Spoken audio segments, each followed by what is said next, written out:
All right, so we're diving deep into the psychology of money today. We're going to unpack some seriously thought-provoking insights from Morgan Housel's book, Yeah. as explained in that great Book Every Day YouTube video. It's really fascinating how much our emotions and biases and even our personal histories can, like, shape our money decisions. Totally. And, the book actually talks about this world-renowned financial expert who creates these like super complex models for investing, right? Oh, wow. But when it comes to his own portfolio, guess what? He just splits it, like 50-50 stocks and bonds. Really? Yeah, can you believe that? Well, it's a great example of how even the brightest minds in finance can't totally escape Yeah. the emotional side of things when it comes to their own money. Right, so it's not just about the numbers. Yeah, the expert they're talking about is Harry Markowitz. He's actually Oh, the wow. father of modern portfolio theory. Oh, So he developed these complicated mathematical models for investing.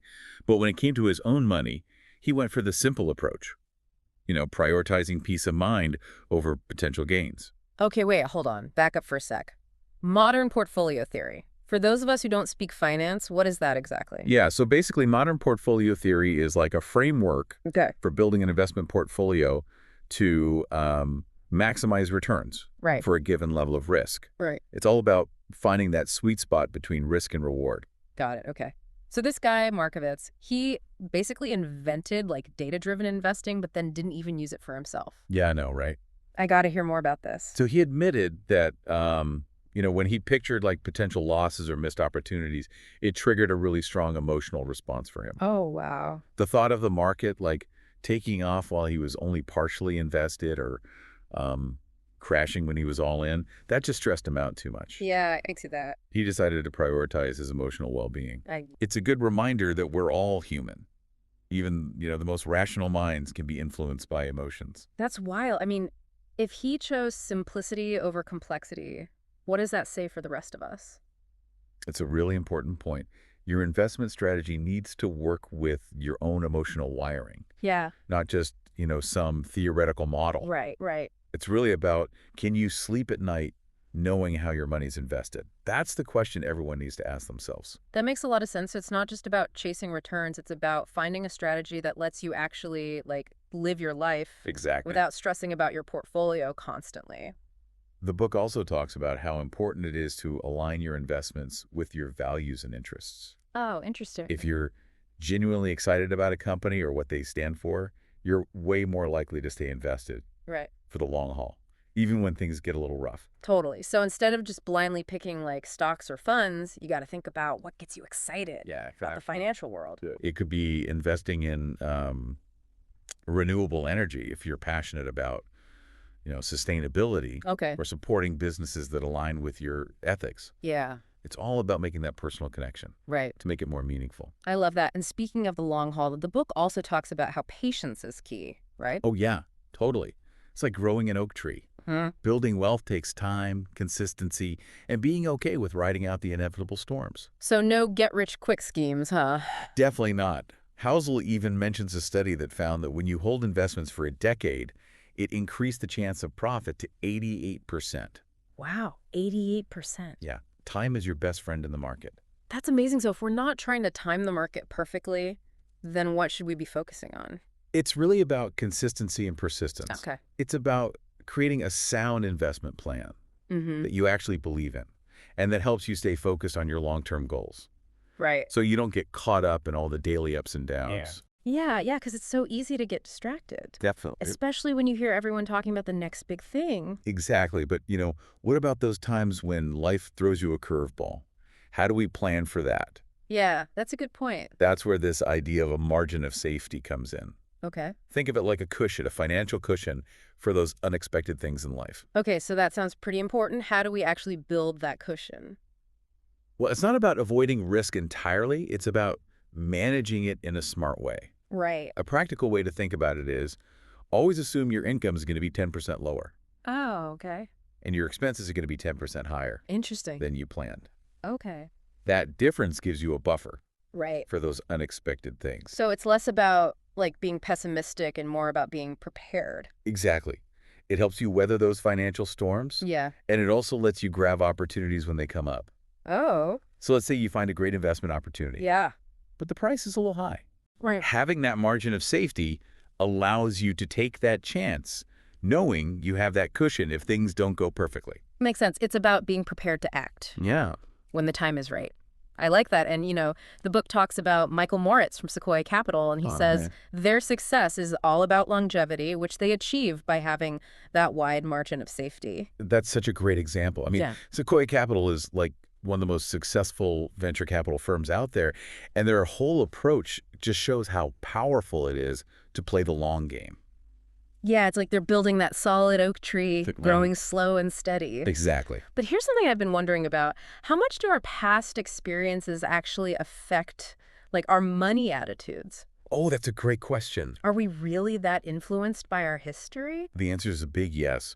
Our past experiences, especially those tied to money, really impact our financial worldview, even if we don't realize it. So it's not just about spreadsheets Yeah. and numbers. It's about the stories we carry with us. Yeah, that makes sense. So the book actually mentions this study Oh, right. from the National Bureau of Economic Research, and they found that people's early adult experiences, especially during times of high inflation or like booming markets, those experiences really impacted their later investment choices. Yeah, that's so interesting. Yeah, so if someone like grew up during a recession, Right. they might be more afraid of risk later on in life. Exactly. Those experiences create a certain money mindset that, without them realizing it, guides their decisions. That's wild. So like if someone saw their parents struggle with money growing up, it could make them scared to invest, Right, even if it makes sense on paper. even if it's the, quote, smart thing to do. Exactly, and understanding this connection is key to making smarter financial choices. It's like having financial baggage from our past. Yeah, kind of. But how can we use this like to our advantage? How do we actually use this knowledge? So by becoming aware of our own money history, we can start to figure out our own biases and blind spots. Right. This helps us make better choices Yeah. instead of just reacting based on what happened to us before. So we can break those patterns. Yeah, exactly. You can ask yourself questions like, am I being too cautious because of a past experience? Right.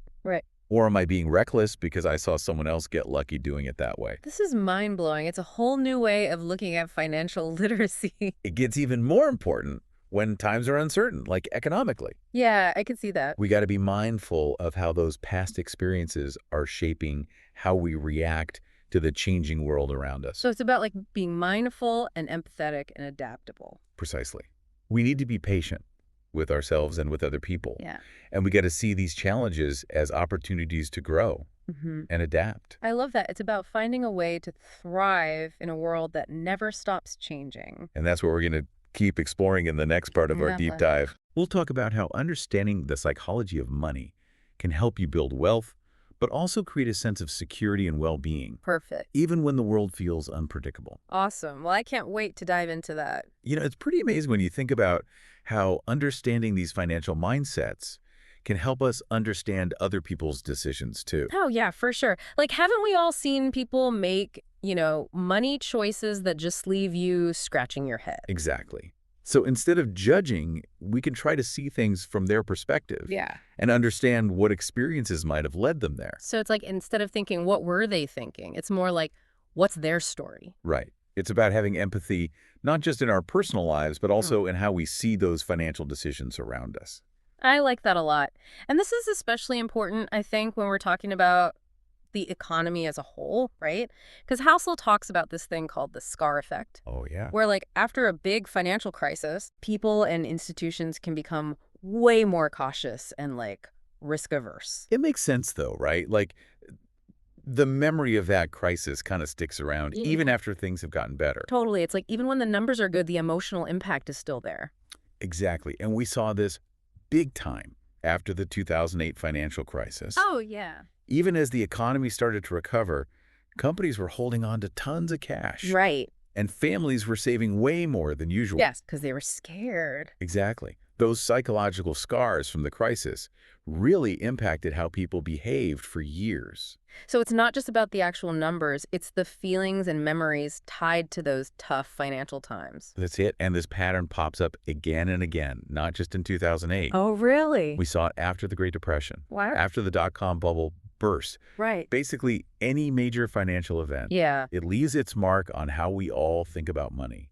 It's like as a society, we get a kind of financial PTSD. You could say that it really shows how connected our emotions are to our money decisions, both individually and as a whole society. So like, how do we deal with that? We can't just ignore it. Right. Right. It's about finding that balance, Sure. acknowledging those scars, but not letting them control us. Okay. This is where being adaptable and having a growth mindset Mm. are so important. Mm. It's like, think about how ecosystems adapt to changes in the environment. Right. We need to be ready to change our financial strategies as the world around us changes too. So it's not about being super rigid with a plan. It's more about staying flexible Exactly. and adjusting to new information as it comes up. You got it. And that could mean diversifying your investments Okay. to be ready for uncertainty, or maybe being more careful with spending to Right. build up your safety net, or even finding new ways to make money Yeah. to boost your financial security. So it's about taking control and making choices that work for you and your goals. Exactly. Even when the world feels unpredictable. I love that. And that's where understanding the psychology of money can really help us, right? It's not just about becoming like a stock market wizard. It's about becoming a more mindful person overall. Exactly. Real wealth isn't just about your bank account. It's about having fulfilling experiences, strong connections with people, and a resilient spirit. It's about using money as a tool to build the life you want, a life that reflects your values. Absolutely. That's why I think the psychology of money is so compelling. Yeah. It's not just about making money. It's about understanding it. It's about understanding the role it plays in our lives Yeah. and how we can use it to create a meaningful life. It's like recognizing that money is a tool, and just like with any tool, how effective it is depends on the person using it That's a great way to put it. and their intentions. Yeah, and that's a message that goes beyond just our finances. It's about self-awareness, adaptability, and resilience in every part of life. I love that. So, as we wrap up this part of our deep dive, what's the one thing you really want our listener to take away from today's conversation? That understanding the psychology of money isn't just about being a savvy investor. It's about being a more thoughtful and intentional person. I love that. It's about understanding those forces that shape our money decisions and then using that knowledge to create a life that's both financially secure and truly fulfilling. It's fascinating how even though the financial world can seem super complex, the main ideas in the psychology of money are pretty straightforward. Yeah, that's what makes it so useful for people. Totally. It's not about like some secret formula or anything. It's more about understanding basic human behavior when it comes to money. Exactly, like realizing that we all have emotional biases Mm-hmm.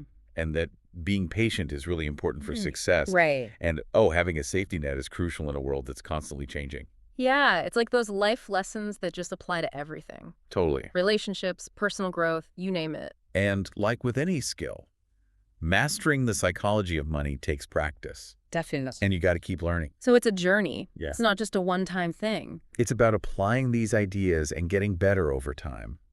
And it makes me think about how the book talks about how adaptable we are as humans. Oh, for sure. So knowing that, how can you, the listener, use these insights to not just build wealth, but to become more resilient Yeah. and develop that growth mindset when it comes to your finances? That's such a great question to consider. What parts of what we talked about today really stuck with you? Yeah, what resonated? What questions do you have about your own financial journey? We really encourage you to keep exploring these ideas Definitely. because you can use them to build a more fulfilling and financially secure life. True wealth isn't just about how much money you have in the bank. It's about so much more. It's about those experiences, the strength of your character, and how you impact the world. And on that note, I think it's time to wrap up our deep dive into the psychology of money. It's been a pleasure. Thanks for joining us on this journey.